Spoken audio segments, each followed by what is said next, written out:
I had a $140,000 a year job. I was a very good salesperson. I quit that job when I was 27 years old. All right. Did my own company.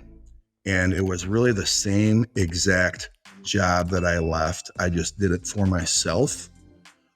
Turned that 140 a year into a few million a year.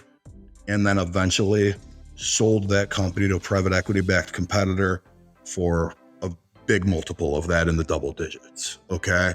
And I never stopped doing the same job.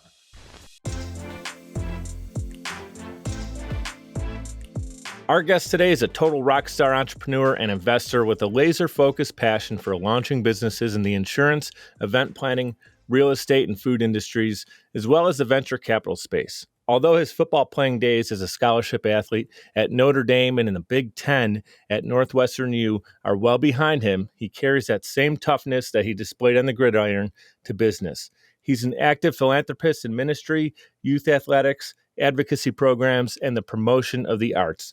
Welcome to the show, the founder of Glencrest Global, John Cerasani. Thanks, Mike. Happy to be here, and thanks for mentioning that. I want you to just follow me around and introduce me to everyone. If I get that introduction, I'm your hype man, dude. Just bring me around town. Where are we going next? You know, I'm Chuck D and your Flavor Flav. There we go. Let's get we were just talking about Ed Milet off camera. Why don't we get a jet and I'll just follow you around and we'll do that. Hey, I want everybody to know that you're active on Instagram, and I'm going to put that in the show notes. It's clickable, so people don't have to go ahead and try to spell your name or do any of that. It's clickable in the show notes, guys. Also, his link tree will be in the show notes, so that's where you can go to all his different platforms where you can find John and see what he's up to. And actually, before we get totally into that, what I feel today is going to be a masterclass. We're going to talk about venture capital, startups, investing. I'd really love the audience to get to know you. And this is the first time you and I met. So very much I'm getting to know a little bit more of your backstory. I've done a little homework on you. But I want to know, did you have this interest in entrepreneurship from a young age? Was there maybe a mentor in your life at that point? Or how did you fall in love with launching all these startups? Where did that come from? You know, that's really interesting. I did. I always just had this entrepreneurial spirit in me. And no one else in my family really has. I have a very, I would say, great, outstanding family of outstanding background, but a lot of teachers, police officer, high school principal, people that really have been more on the public service side. I just always had this passion for following the dollars. I remember at a young age doing things like lemonade stands. And then when I got older, hosted poker tournaments at my house. And this is a long time ago before it was even making a little extra scratch, having doing something that's fun for you. Was there maybe it doesn't have to be someone in the family, but like a Walt Disney or a, fill in the blank entrepreneur that maybe just sparked your interest as a kid? Did you see someone like that made you go, ooh, I can do that? Yeah, I think I always had a little bit of envy towards Ray Kroc. My grandparents, I'd go visit them in Des Plaines, Illinois, and they had a condo right across the street from, I think it was store number 1 or store number 3, whatever they called it. It's with one of the original McDonald's. It's actually featured in the movie The Founder. They talk about it in there a little bit. So I love that movie. I love that. A lot of people hate Ray Kroc. It's like, look, guys, like he after the McDonald's brothers were trying to basically stomp him out and give him a small deal, he got smart. Yep. And then did he handle everything, amicably? No, of course he didn't. But I do have a ton of respect for the fact that he made McDonald's what it is today. And what a great depiction in that movie. I mean, they didn't make him look like a great guy. They made him look for hopefully exactly what he was. And anyway. Pretty cool. Yeah, so you kind of had that Ray Kroc thing. So I didn't even know who he was until the movie came out. I always thought it was just the McDonald's brothers because of the name. But I think that's interesting. Now, do you find yourself reading or tuning into podcasts? Where are you getting your some of your self-talk that comes in the positivity in your brain? Where's that coming from? I'm not a huge podcast guy until recently. David Meltzer is somebody I've built a relationship with over recently, and followed him quite a bit. But I'll tell you what, there wasn't really podcasts. I'm 45 years old. There wasn't really podcasts when I was in high school and college, not yet at least, right? But I read a few really good books. Rich Dad, Poor Dad I remember having a huge influence on my life. I think I read that when I was probably about 22, 23 years old. That Yeah, definitely that's the impacted me. Robert Kiyosaki Kiyosaki. book. If anyone wants to check that out, that was a great book. Yeah, Yep. Yep. And he draws parallels in that book between his two dads. He had a stepdad that was doing business, and then he had what he called that was the rich dad, and then he called it the poor dad that was, working for the man. And I was able to draw parallels to my life in that book a little bit, and it was pretty eye opening. Glad I read that book. Later in life, Dale Carnegie, How to Win Friends and Influence People. I actually have copies all over my house.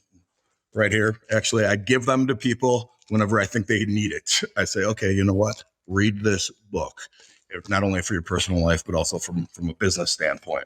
So I would say Dale Carnegie and Kiyosaki are big influencers for me. that's awesome, man. What I love about you is too, like instead of it being all about you, like you just said, Mhm. you have these books to when you meet someone, you see that they have that like glimmer of hope in their eye that they want to be an entrepreneur or get into investing or maybe flip their first duplex or something. You want to give them some information to help them out.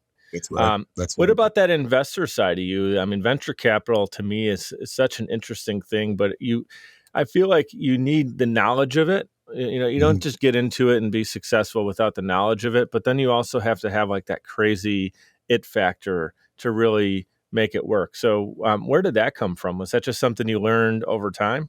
Yeah, I had an exit from an insurance company that I built that turned out pretty well for me back in 2015. And part of the deal was that I had to stay employed at that organization that bought mine. It was a private equity backed organization. Part of the deal was I had to work there for 5 years.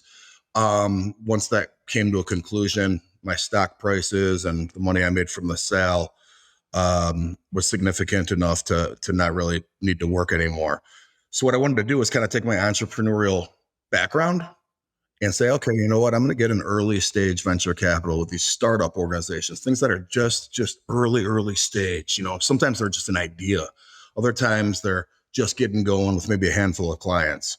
I'm in a position where I could infuse capital into these companies, but I'm also in a position where I could offer some advice and some guidance. So finding those types of opportunities where it's a good fit is really where I've succeeded. Yeah, that's awesome. So it sounds like I mentioned you need knowledge, kind of that it factor. The other thing you need is money, Yeah.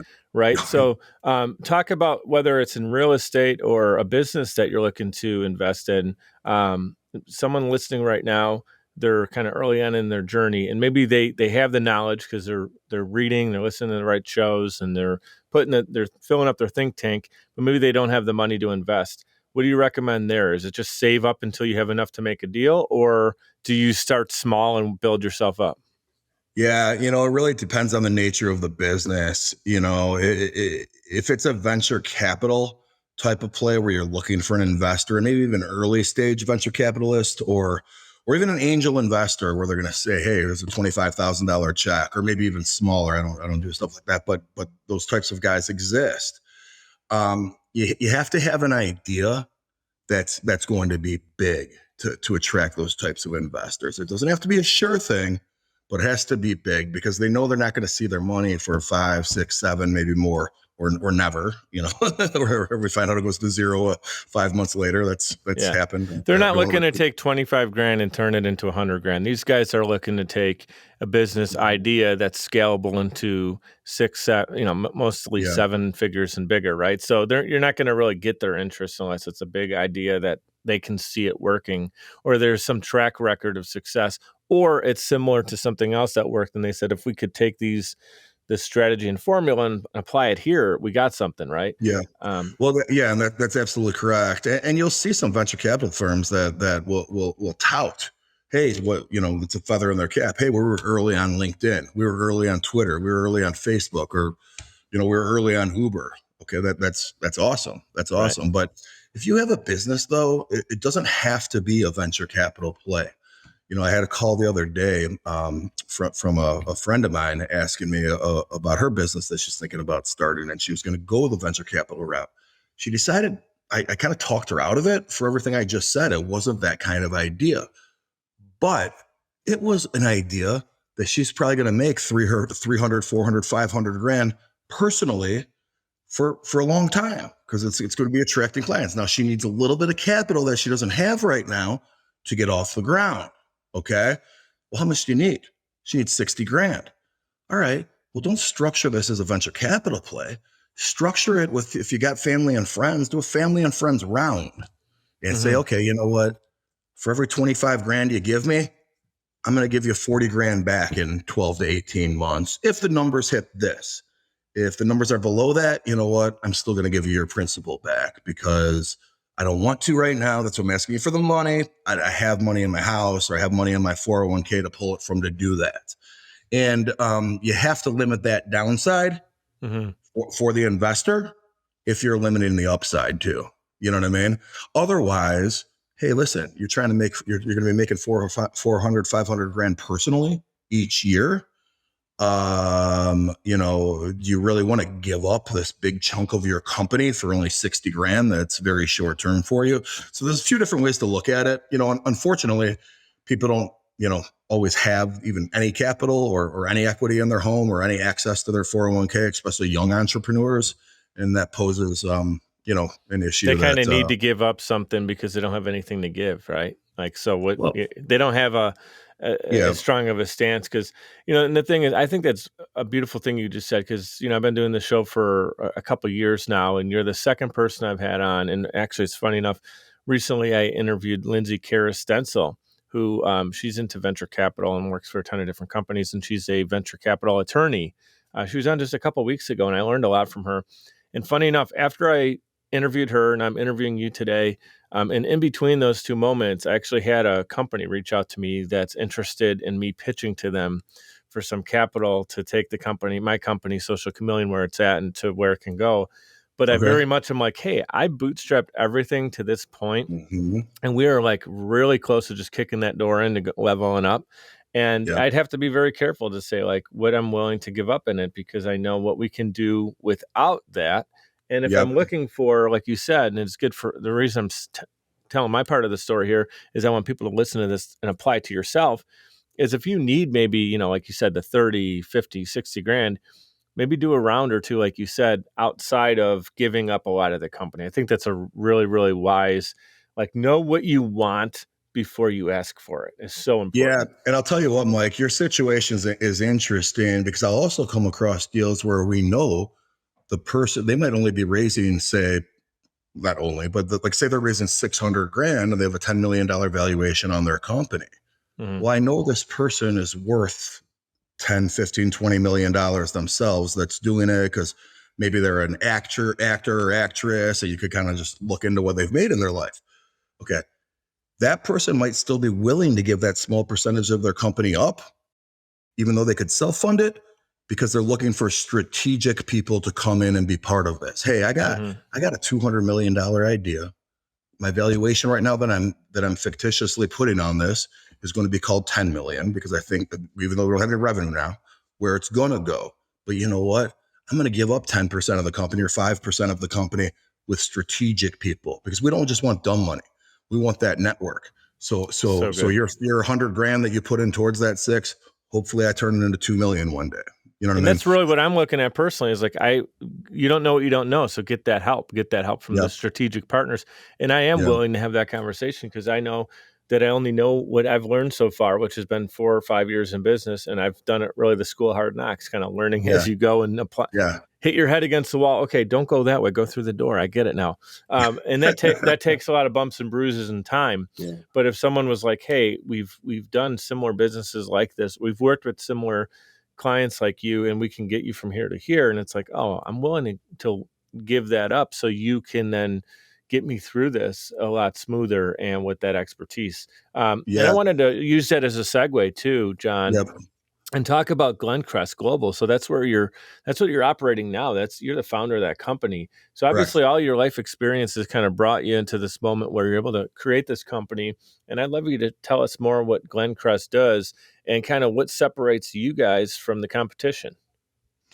Yeah. So what we'll do is typically earlier stage, but also middle stage venture capital. It's my company with my money. We don't take limited partners from outside funds. I have a 16-person advisory team that assist on our projects, and people have different areas of expertise.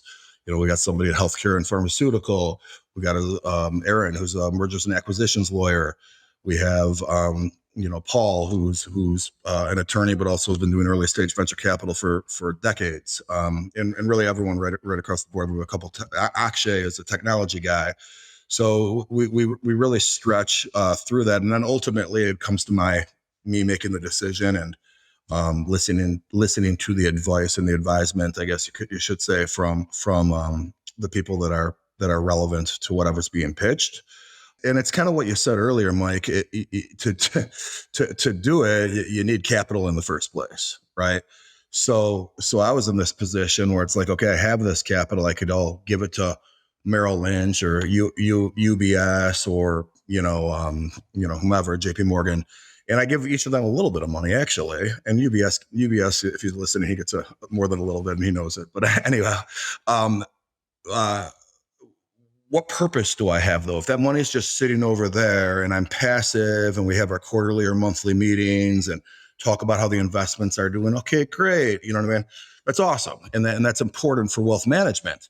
But gosh, I'm in this position where, hey, I don't want to work 60 or 70 hours a week anymore. I have a 13-year-old son. How could I do things that I think are fun and interesting, engage with companies that I think are fun and interesting, and also find ones that I could bring something to the table besides just the money, and helping with that guidance. And I'll tell you something, like you said something earlier with what did you say? Show me how to walk through the door instead of walk through the wall. Yeah. I'm gonna steal that. That's pretty darn good. And if that's a cliche that's been out there, I haven't heard it before. I don't know. It just kind of, I visualized that. That was kind of some summary of 4 or 5 years of business. Yeah. I like it. But the other value too, on top of that, becomes your network. Okay. Mm-hmm. So in my business or in anybody's business, is there the expansion of your personal network going to be relevant? And maybe, Mike, you have a great network and I have a great network. Right. And maybe there's a little bit of overlap, but 7/8 of it is not going to be. You know what I mean? Mm-hmm. So I think that's huge, and especially depending on the business. But a lot of businesses, that's exponentially relevant. Yeah, your network. They always say your network is your net worth. I do believe it. I mean, now I've had over 120 guests, including yourself, that I've learned so much from. Literally, I'm like a fly in the wall for my own interviews because I could go back. It's all recorded content. I can learn it all over again. And I love going back usually months after the release of each episode because I kind of forget like all the details of what we talked about. And I will re-listen to this again 6 months from now. It's going to help me. I'm going to go, oh yeah, I'm hitting my head against the wall again. Go through the door. Like I'm going to hear these different things and remember these little nuances that we talk about. That I think that's the thing in life is we learn so many great things. We read a lot of books. I hope people are reading books and increasing their think. But then, time in life happens and all of a sudden we get a little bit separated from it. And the Rich Dad, Poor Dad, you mentioned that book. I've read it. I'm going to go back and read it again because it's a reminder that there's so many principles in there that we can forget. And then you just go back and you get strong with it. It's like playing an instrument. You don't play it once and then all of a sudden you're like the best at it. You have to every day in business, you have to do these little things. Discipline is such an important key behind it. And that's what I love about David Meltzer is he talks about the discipline and how when he lost everything, he was able to get it back because he knew the system that he built to get it all in the first place. Yeah, you know what? And you brought up that's you said something really important there. How you need to go back and read this stuff every once in a while. And I'll slam your point home. I wrote a book. I'm not here to promote my book or anything, but I actually well, let's do it because I'm not here to promote it. But I wrote a book on entrepreneurship, why you shouldn't work for someone else, or how if you're working for someone else to leave and work on your own, okay, and start your own business. And it's really a step-by-step guide and helping you evaluate if that's right for you. It's called Paid Training. It's on Amazon. But honestly, I'm not even trying to promote that. What I wanted to do here, I wrote this in 2011. Okay. I was like this with my insurance company going up, up, up. I had worked back in 2004 for a much, much larger competitor. Okay. Now, once I became my own boss, all right, and I did this corporation was still way bigger than mine. All right. They were still way bigger. I was never going to be them. That's a household name that people would know. Okay. There was no way I was ever going to get there. Right. Not And in 100 years, maybe. Right. So exactly. yeah. Well, yeah. You know what? You're right. Maybe I would have eventually, but I sold the company, so we'll never know. Gosh, thanks, Mike. Now I was feeling good about that sale. No. But like in industry outings, and when I'd bump into old friends at a bar or at a Cubs game or wherever, there was still like they thought they were better than me because they worked for this company, because they worked in corporate America at this insurance giant. I know what their personal wealth was. I know what they're making each year. I know what their lives are like at work, probably most importantly out of those points. And I know what my plan was like. But, who is your little company, Northwest Comprehensive? You know what I mean? And anyway, I'm so glad I wrote that book when I did. That I didn't sell my company until 2015. I'm so glad I wrote that book in 2011 because I had this energy in there where I had still kind of had this chip on my shoulder, like I had something to prove. Okay. Right. Yeah. Now here we are 11 years later.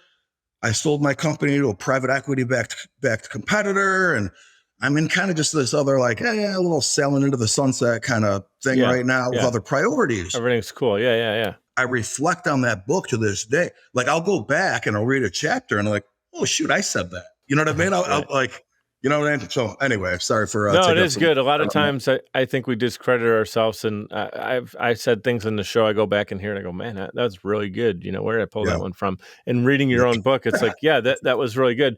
But I think it shows that we have this flow. Like sometimes we're at the peak confidence and we say something and it's feeling good, and then there could be a moment when we have something going on personally where we find ourselves and we have to kind of it's kind of cool. You go back, you can lift yourself back up a little bit.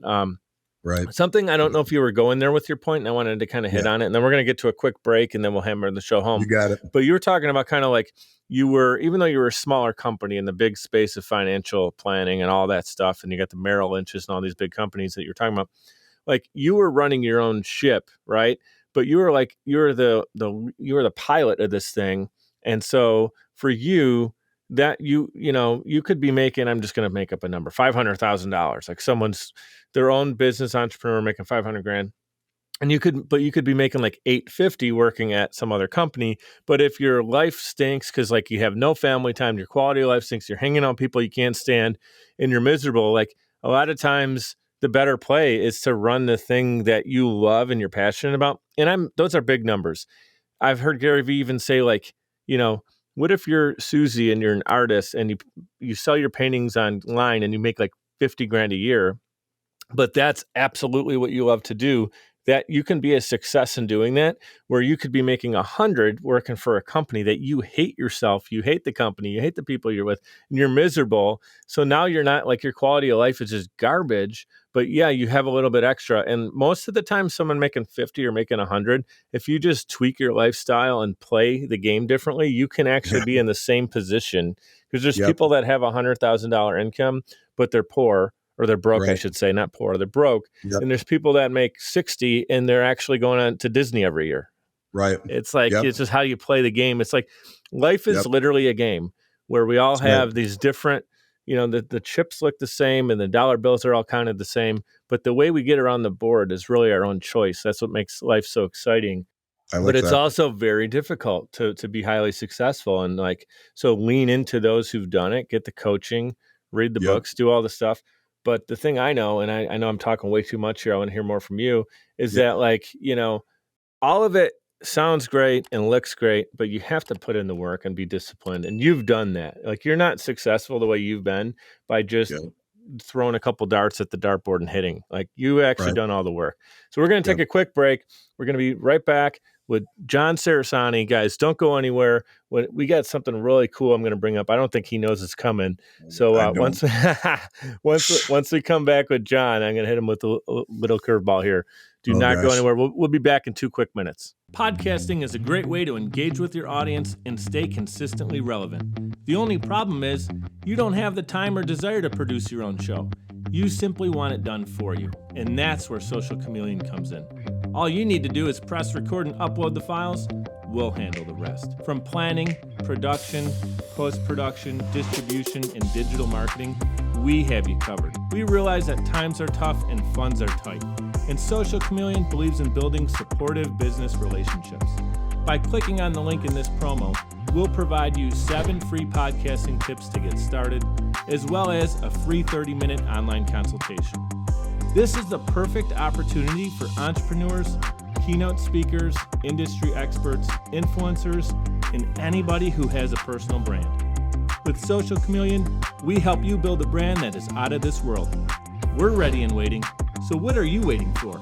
Click on the link to get started today.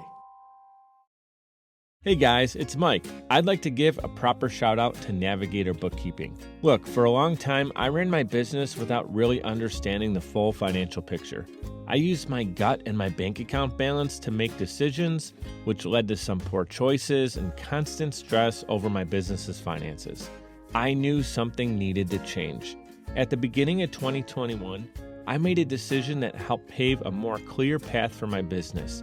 I started working with Navigator Bookkeeping. Since then, my bookkeeping has been handled for me. I now understand the full financial story of my business, making important financial decisions much easier now, and it helps me plan for where my business is going. I highly recommend giving Navigator Bookkeeping an opportunity to help your business. Check them out at navigatingyourbooks.com. Again, that's navigatingyourbooks.com. It's time to know the full financial story of your business. All right, guys, we're back in action with John. You guys can connect with him on social media. I have his link tree in there. He's active on Instagram. Go hit up his page. Check out his content. He's really putting a lot of great information out into the world. He's taken time out of his day to be here with us so he can educate us on so many cool things he's doing in business, venture capital, the insurance side of things. He's written a book that he's not plugging, that I want him to plug a little bit more because there's some really cool information there. And here's the thing, I teased it at the beginning, right when we took that break. There's something cool that he's working on right now. And it's actually, he's not only making big moves in real estate and venture capital, but he's also working right now with Aaron Rodgers. That's the the second 2 years in a row MVP in the NFL. He's hanging out with Aaron Rodgers, and Tell us what you're doing. It's like this IMDb-like sports platform. Can you give us a scoop? Yeah, thank you. I'm more than happy to talk about this. This is one of my first investments when I got out of insurance and went into the venture capital space. I started, like I said, I wanted to be involved in things that are interesting. Well, a lot of people know I played football at Notre Dame and Northwestern in college. They just kind of assume that I have an interest in sports, which I do. Hooked up with a gentleman who is now a really good friend of mine named Ryan Rottman. He's been in a bunch of movies. He's an actor in Hollywood, and he's been in a bunch of stuff. And I'm on the phone with him. He's telling me about this company that he has, and everyone in LA all knows IMDb, and most people across the country, I think, know it at this point. And worth 3.5. Amazon bought it, and it's worth like $3.5 billion right now. Anyhow, it's about the verification of an actor. All right. I was in this commercial in 2002. Okay, you go to IMDb and verify if it's true. Mm-hmm. This does not exist in sports. If I told you right now, Mike, that I played for the Cowboys in 2001, which I could have, by the way, I'm just kidding.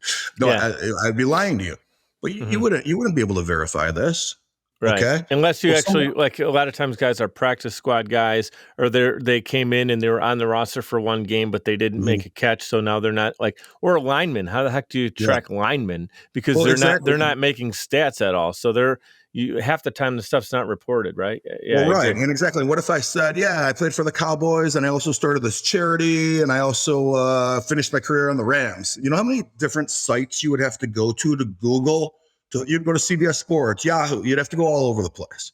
Mm-hmm. So this company is called OSDB, Online Sports Database. All right, OSDBsports.com, OSDB Sports or it's just OSDB on Instagram. Anyhow, Ryan Rottman came up with this idea because he's in that Hollywood scene and he's, sees actors that are kind of full of it, and everyone kind of goes to IMDb to verify if people are telling the truth or not. It's a very LA thing. Okay. Now now IMDb has grown into many different facets. Okay, why doesn't this exist in sports? Well, he's good buddies just randomly, because anyone that knows about Aaron Rodgers, he went to Cal for college. Ryan and Aaron are around the same age. Ryan's smart enough to realize that, hey, to get this thing off the ground, I need someone big on this. Well, he's already buddies with Aaron Rodgers, asks Aaron about the idea. And I quote, Aaron says, "Holy crap, I'm going to get involved. And by the way, I think I'm going to make more money on this than I ever did in the NFL when it's all said and done." You know, so you know, hopefully that all happens. So yeah. Aaron and Ryan had started the company. Another guy named Nate Raby, who is also heavily involved as the third founder. He has a venture capital fund actually out of Orange County called RX3. Awesome guy, and actually one of my close colleagues as well now. Mm-hmm. And when they got to the point where they started looking for outside investors, I had just gotten off the ground with Glencrest Global. Had a little bit of a network, but it was really kind of more insurance related and just whatever. Got in touch, and you know, at first glance, I'm on the phone with Ryan. He's like, "Yeah, me and Aaron Rodgers are buddies. We started this company, and hey, why don't you come on out? We're going to this party with A, B, and C, and they're all like different celebrities." And I'm thinking, okay, this guy's full of it. Well, lo and behold, I fly out there, and sure enough, everything about it was true. And we're hanging out with like, you know, I'm not going to say the names, but people would all know. Yeah. So anyway, and that was coming up on 2 years now, and we're getting off the ground. We're about to do a big Series A round right now, and really expect this to be a household name over the next probably, hopefully, maybe about 12 to 36 month range. That's awesome, man. I think it is great. I mean, sports are obviously like statistics driven and database driven, but even more importantly, so I have an uncle who actually, he's out in Sherman Oaks and he works on major motion pictures, different, either Sony or Warner Brothers, whoever the picture's with. And I've gone out to visit him before, and I always check out his IMDb. And being that he's in like the music, he's behind the big board recording the you know, the orchestral music that you're going to hear in like the soundtrack. And a lot of times when he's working on a movie, it's still green screened. Like he was working on Planet of the Apes, and he's basically seeing people run around the studio with tennis balls on them, you know, that whole thing. Yeah. He's recording the music for all that. But a lot of times, like, because he gets in on something so late, they don't even get him on IMDb, and it's like he's like, I get paid for it, but a lot of times it's like he'll come in to correct something like 2 weeks before it goes to theater, and I think it's horrible that they release a movie theatrically like without getting everybody's name in it. Now he's probably in like probably 150 listings over the last 20 years, so he's getting listed as well. But there's once in a while, so that makes me think, and actually give you some insight on OSDB, online sports database, is that even though, like, when we think of sports, we think of the Aaron Rodgers, Tom Brady's, and the big names, but you know who this is important for? It's important for that assistant offensive coordinator who was on a Super Bowl team 3 years ago, but, you know, because the coordinator got let go the next year, he's freelance. So it's going to be able to, like, oh, you're sitting down for a gig, and I can go back and actually see where this person was, and it's all verified. So it's not only great for players and maybe some of those like borderline players that are practice squad guys and like can verify that they actually legitimately played the NFL, or this could be MLB. Like, we're talking NFL now, but this can go bigger than that. Yeah, and then and it could go down to college eventually too, and then maybe one day even high school. That's way down the road. But that whole verification is just our mousetrap. There's going to be a lot of other things on this site, like content, you know, exclusive interviews, things of that nature as well. So that's a whole nother game. It's when it becomes a media company too, it's a whole nother game. Yeah, because IMDb has like the trailers, and it's connected to all your local theaters, so it could be also connected to games, and it could actually be there's so much you can do with it. And this is a good, actually, to your question earlier about how venture capital works, you know, and that'll be that fork in the road that we all want to get to. Hey, we're blowing up. Do we have an offer from maybe a Comcast or an Amazon or a Facebook type of company to come buy us and put gasoline on the fire? And now we sold out. We're done. We know what they're going to do with it, with all this content. Or do we keep staying the course, doing what we're doing, and do it ourselves? And that's the fork you want to get to in venture capital. That's that fork in the road. Talk about the fork though, like John. So someone's in the, what would it take? I'm just curious to pick your brain in particular. So let's say this that does happen, right? Let's manifest right now. This thing blows up. It's going to be amazing, right? And Amazon comes to you, knock, knock, knock. We love this thing. We want to buy you guys out. When do you personally decide, no, this is my baby, I want to keep riding with it? Or when do you say, man, that's a nice chunk of change, I can go do something different? Yeah. Well, first of all, it's a great problem to have, right? But in this particular case, I would be one, and in most cases like this too, I'm the first investor, and I'm also right now the largest investor. But as we raise money in the future, you're going to get institutional money behind it, maybe some private equity money even behind it, where it's a fund where they're taking everyone else's money and putting it together. Right now, I'm the big guy on campus from an investor standpoint because I wrote a large check relative to the moment. Down the road, you get institutions involved, and at that point, the founders who I mentioned, Aaron, Ryan, and Nate, are always going to have a large say. They're going to hold board seats, okay? But a financial institution more than likely is also going to have board seats, and maybe even at that point, the majority shares in the company, depending on how much money we've raised to get in there. So even if the founders have this passion, hey, I love this. This is awesome. Let's keep going. But there's a huge return on investment sitting over there for that financial institution with an exit to a Comcast.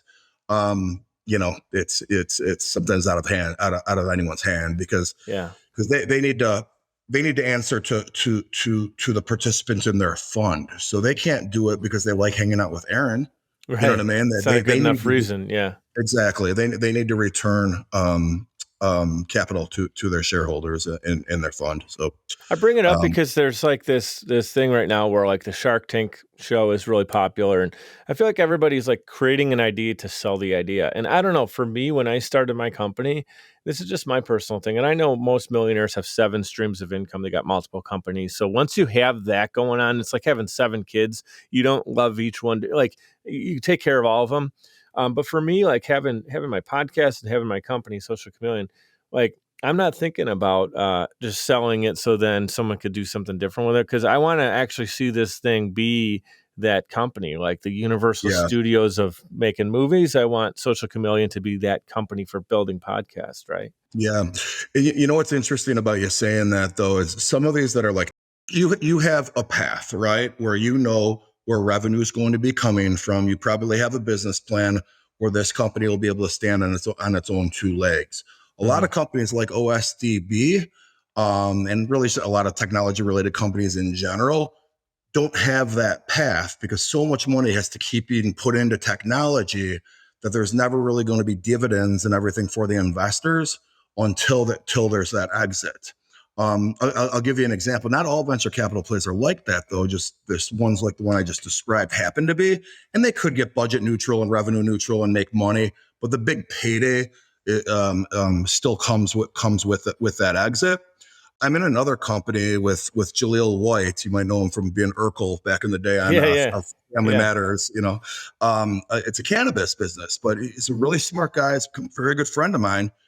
He's smart enough to know, hey, instead of raising tens of $1 millions and building all of our own facilities everywhere, let's do a joint venture and partner with an existing lab. So he has a deal set up with 710 Labs, who's a huge cannabis company in Los Angeles and now in other states.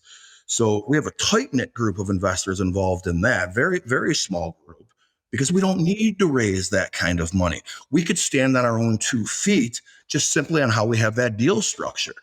And then when you got a founder that's not only smart like Jaleel, but also just such a recognizable person, and we talk about the purple Urkel, it's called, and people like line up dying on the street. I'll be out to dinner with this guy, and we'll have like guys that just on the LA Rams that just won the damn Super Bowl asking to take pictures with him. It's just how it is. So it's when you have a good product tied to that kind of exposure, it's a recipe for success. So really OSDB and it's purple. I'm hoping it's kind of that same formula with Aaron involved. Right. Jaleel's a lot more hands-on than Aaron, but sure. Everybody's Ryan. different. Yeah, exactly. What I'm hearing from that, what I want our audience to internalize on that is that every situation's unique. There's not Yeah, something, you're not telling us every time this is how you evaluate the situation. No, sometimes it's you got a guy like Aaron and he's going to be a little bit more standoff. He's an idea guy behind it. You got Jaleel who's more hands-on because he's like connected to the business in a different way. You got some people who you mentioned, I think you called it dumb money, where they just invest and they want to play with my money and make it turn double my money. Well, yeah. And they're not going to every board meeting. And then you have strategic money, which you're willing to give up a little bit more for the strategy and the mindset and the know-how of the people like on Shark Tank, where, hey, I'm willing to give up 10% to Mr. Wonderful because he's built 12 of these businesses already. So right. I'm going to be number 13. Yep. So I'm saying all that to say something very, very simple is every situation's unique. And, I'm learning that through you today, that there isn't it's not like blackjack where there's the right move every time. Maybe it is, but I just think there's so many different business opportunities. You cannot narrow it down to like the dealer has a 6 and you have a 3, so you should hold. Like it doesn't, you know what I'm saying? There's no basic strategy of venture capital. I love it. I love that. Mike, how do we not know each other already? I don't know. I think we should maybe hit the strip or something. And yes. Oh my God. but we got a couple minutes together, and this is what I want to do. And I did not know you're an author, and I did spend time preparing, so that somehow got through me. But I think it's awesome. And I always ask this question at the end, and it's an opportunity for you to really open up and share a little bit more about your vision for yourself. And this is how it is. So, like, you're the author and protagonist in your own life story, right? So think of it this way: you get to write the ending, God willing, and you continue to live a long, prosperous life. You're looking back, you're reflecting on it. Now you get to define your legacy. What is that? What would that be? Wow, that's a great question, my friend. I'll tell you what, and I think my answer, and I'll just share with you something that I've been struggling with, especially really since I sold my company in 2015. My goal always was to build my insurance company, Northwest Comprehensive, also be a good father, a good friend, and I had a lot of personal goals with that too. But from a business standpoint, my goal was to have X amount of dollars, to be in a position at least to retire at the age of 40. Okay. And I ended up selling my company at the age of 38. And where I had kind of set for myself dollar wise where I needed to be, largely because of private equity getting into the insurance space and what I think they're all overpaying. It's like, I don't even know how they're paying us this much, but it put me in a position where instead of being here, I'm way up here. Okay. Now my goals and everything in my life had kind of been based on getting to that point, and then I far exceeded it. Okay. Yeah. And you're only 38, so you still have plenty of story to write. Yeah. Well, I was 38 at the time. I'm 45 now, but right. yeah. And even 45, I mean, God willing, again, you have Yeah. plenty more years, right? Now you would think that over 7 years I would have figured it out, but in my defense, for the next 5 years after I sold it, it was still head to the ground because I had to work for the company that bought mine. And to make sure I got all of that money, I needed to make sure certain things stayed in place and kind of worked my ass off during that time. So really, this is just 2 years that I've been in this little la-la land here, right? I'm happy with what I've done now with Glencrest Global in those 2 years. But how far I could take it, it's still to be determined, man. I got to tell you, I'm involved in where my goal should be as far as where I could take it. I'm extremely happy. If you would ask me 2 years ago where things are at and who I'm networking with and everything else, if you would have said to me 2 or 3 years ago, this is what I would be doing, I wouldn't have believed you. So I know I'm there. I got to figure out what that goal is for myself. To do something like leaving a legacy and leaving my mark. I have it from a personal standpoint. That's not what your show's about, but I have that defined from a personal standpoint. Well, from a business standpoint, now I've exceeded the goals I had previously set and need to figure out what that new standard should be. And I don't want to set it because I already screwed up once. I wanted to get here and I got here. I want to set it high enough where A, it's attainable, but B, not easily attainable. Yeah, I always see people going the opposite way. They bring the target down so they can hit it, Yeah. and then it feels good that everybody gets that trophy. And then if everybody's winning the Super Bowl, it doesn't have the same value anymore. So yeah, I like I that. love that. I I love like that that. you're that Yeah. you're setting these high goals for you, and I think it's amazing that you hit that at 38. And then something I don't want to just move past. You also, for 5 years, were head down because you were making sure that exit was smooth, and you were giving them your time and energy to make sure that they didn't just buy something that you said, "Here's an envelope, and there's the keys to the car. I'm out of here." And then they give you a briefcase with money. It doesn't work like that, like you might think as when you're younger, like how a business transaction happens. You're working hard in it for still about 5 years. And now you got this 2 year period where you're like, all right, what's the next chapter or 3 or 5 or 10 chapters of my life going to look like? Something I don't know if you thought about this. I'm just telling you this as a friend is, you have those books that you hand out and you educate Mhm. people and you inspire them. You're Mhm. talking about starting maybe your own podcast, or you're putting some stuff out on YouTube. Mhm. I definitely see you shining when it's like, of course, how much you earn and all the business success and OSDB being successful is going to be a big part of your legacy. But I also Mhm. think it's going to be about those like one-to-one situations where people are like, because I've known John, my business is successful, and I think Mhm. that's part of who you're going to be. Thanks for saying that. Yeah. I've really toyed with it quite a lot in terms of maybe making that more of a priority, quite honestly. And I started putting content out on Instagram. I'm not trying to be an influencer or a business coach or anything like that, but I just share different things on Instagram, and I've been getting a lot of DMs that kind of sing that tune. So I've been appreciating that. But I'm going to tell you what, as far as that legacy is concerned, remember earlier I made the comment about, these venture capital firms. Oh, I was first in on Facebook. Oh, I was first in on, LinkedIn. I was one of the early guys. Okay. If Jaleel's company, it's purple, or if OSDB, hey, I was the first investor in OSDB and it sells for $2 billion one day. You know what I mean? That changes some trajectory as well. So that's kind of why I'm having such a hard time defining this stuff, man. But And it's I really, it's it's not something you have an answer. It's an active answer. It's changing all yeah. the time. And Yeah. anyone tuning in, like, your legacy isn't defined when you're 45, or in my case Mhm. 36, and you write it. That you alter it all the time. You add to it. Maybe you change things that you thought were important to you, but now they're no longer that important to you. So you alter that. I got a Right. question. I got a couple more questions. If do you have Yeah. a couple more Please. minutes? I All right, do. cool. Thanks, man. Appreciate it. I told my next meeting that I may be a few minutes late because we're recording, and it's actually one of my employees, and he's like, "Dude, just let me know when we're talking." So I bought us a couple minutes of time just now. Awesome. Um, and one question I didn't have prepared that kind of came to me because you played tight end, right? You played tight end Yep. at Notre Dame and Mhm. Northwestern U. Yep. Um, so if you, as you're dreaming, as you're a kid, even before you're playing college ball, every kid plays backyard ball who's any good at football, right? And you're playing with your Mhm. buddies and you're shaking your head, yeah, for those listening. Who, like, if you could at that point in time play tight end for any team and win a Super Bowl, what was your vision for yourself at that point? As a kid? Yeah, or even like kid and then college, and like, Yeah.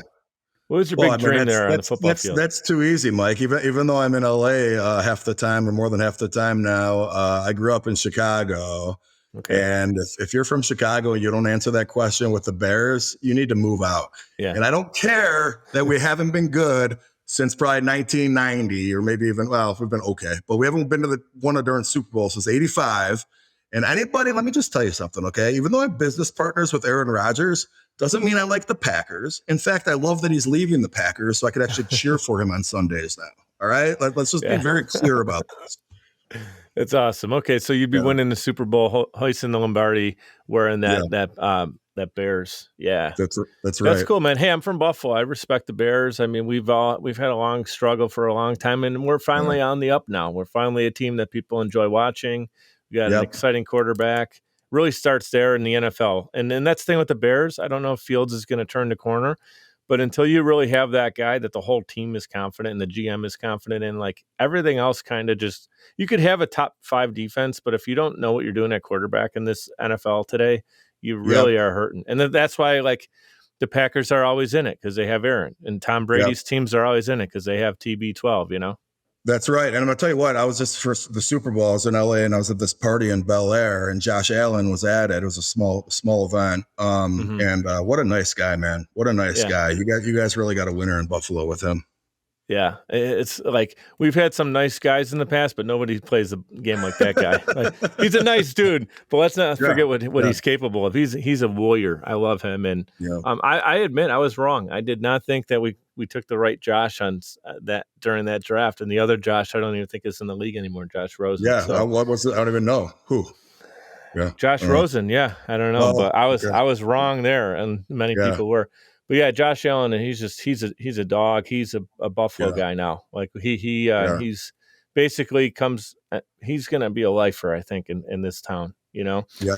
Last question for you. Is there anything that I didn't bring up that maybe you came today and you're like prepared to talk about and really wanted to get a message out? Is there anything I didn't hit on yet? No, I really think this was a great interview, and you know, I'll tell you what, I think I would leave your audience with this remark from me, and it just kind of came to me as we were talking here, as I see the nature of you know, what you're trying to project to your audience, or what you are projecting quite effectively, I should say. You know, I had a $140,000 a year job. I was a very good salesperson. And that was a lot. I mean, 45, I quit that job when I was 27 years old. All right. Did my own company. And it was really the same exact job that I left. I just did it for myself. Turned that 140 a year into a few million a year. And then eventually sold that company to a private equity backed competitor for a big multiple of that in the double digits. Okay. And I never stopped doing the same job. Had I worked at that same place in corporate America, I'm going to tell you what happened. I asked them for a raise not to go do this. I wanted to go up to 180. Best thing that ever happened to me was them not taking me up to 180 grand a year. Okay. Wow. Yeah. If I would have stayed there, my best case scenario right now, I'd probably be making 400 grand or something like that. You know what I mean? And you know what? It's all I would have known. And life would have been just fine for me. Yeah, life would have been just that would be fantastic. You know? But now you've got all this other experience that you can add to it. You're doing something with OSDB, which I'm excited to follow the success. And here's the exciting part, John. We're recording this. It's actually March 1st, 2022, as we're pressing the record button today. This will come out in a few weeks. But the cool thing is that by the end of this year, we don't know you and I are going to be involved, but there could be new opportunities that come on through our email inbox, and someone could pick up the phone and call us and say, I have an idea. And all of a sudden we're involved with something else. So that's a really cool part about it, is like, you don't know. My whole thing with getting out of corporate was just to be able to share my own story and have an impact more than just myself. Cause I felt like I was a great salesperson and earning a good living for the family and stuff. And I was married at the time. I'm divorced now, but I have a beautiful daughter, and so it was not always about me, but now it's like, it's definitely not about me, but it's like, I want to impact more people. And if you're playing small ball, you can only really impact a couple people. And I don't think that I am doing this world a service if I'm only helping out a couple, instead of like being able to do something on a greater scale. Like, we only get one shot on this planet. So I'm not thinking small anymore. And that's why I love the podcast. I know people can tune in from all around the world. So, John, you have no idea how much I enjoyed this, the last hour with you. I did not know where it was going to go today. We never met. It could have went a million directions. It kind of went all over the place in a sense, but in a good way. I want you to know that you got a friend here, and I really look forward to following your success. And so, where's home for you right now? I'm half the time in Chicago, half the time in Los Angeles. But I'm a Chicago native, and I got a place in Los Angeles just because I had so much business out there, and I've gained a lot of friends out there too. So it's just I do plan on doing. It's better weather. It's better weather, by the way. Let me check. I can confirm that you're accurate. I have a ton of family out in California and friends, so I plan on doing, once, and COVID's finally seems to be like it's getting itself under control here and all that good stuff. I plan on doing a California tour. I keep talking about it. It's in my when I reflect on the day in gratitude and I kind of meditate and stuff, I'm thinking of this California tour. So when I do it, you're going to be added to the tour. Hey, got a spot for you, man. All right, John, thank you so much for your time today. And God bless, man. Keep fighting. I tell everybody 2 things right here: be great and be grateful. I'd like to give a huge shout out to everyone for tuning in, especially those who listen all the way to the end to hear this message. Seriously, I appreciate you, and my guests do as well. Giving a quick reminder to subscribe to this show. It's completely free and will allow you to receive notifications when new episodes are released. If you'd like to provide a tip as a gift, you can do so via patreon.com/MikeDup. It's spelled MIKED up. Patreon.com/MikeDup. You can give as little as $1 per month or as much as you'd like. Every dollar is greatly appreciated and completely unexpected. Appreciate your reviews and your messages coming in on social as well. Keep them coming. Your feedback is valuable and absolutely means the world to me. You can check out more episodes and content at mikeduppodcast.com. We're powered by Social Chameleon. You can also follow me on Instagram. That's where I'm the most active, and it's at Mike DiCioccio, MikeDiCioccio. Thank you so much for your continued support. You guys know what to do. Be great and be grateful.